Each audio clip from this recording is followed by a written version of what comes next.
Маријан го има следното прашање, вели колку е сериозна штетата и промената во телото со нередовноста во вежбање во овој период. Маријан, не знам која е причината поради нередовноста на вежбање кај тебе во овој период, али можам да претпоставам затоа што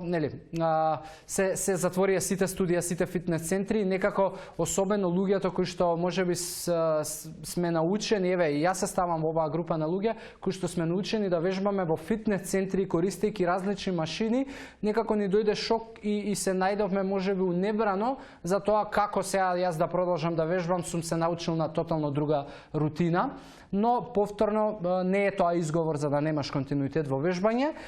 но не е ниту па причина да бидеш презагрижен ако можеби не успеваш да го одржуваш континуитетот. Ако порано си вежбал 4 пати, сега ако е 2 пати, тоа е тоа. Едноставно таква е ситуацијата и не треба да се камшикуваш и обвинуваш поради тоа. Разликите на долг период, значи реално за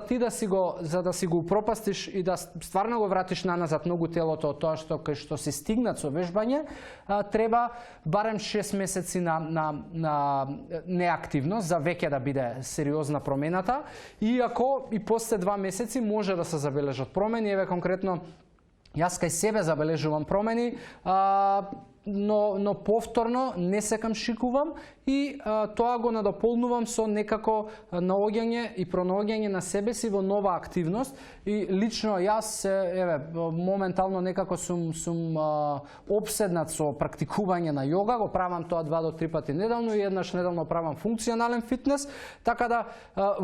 жал ми е што во моментов не можам да одам во фитнес центрите, но во исто време и сум среќен и благодарен затоа што еве прилика да некако навлезам во друга активност и дисциплина која што одамна ја имав на ум дека ми недостига. Затоа не се оптеретувај, ако имаш барем 150 минути во текот на неделата физичка активност во комбинација со пешачење, трчање или ќе биде вежби со отпор, во тој случај нема потреба да креваш многу паника и да сметаш дека ќе се направи голем проблем.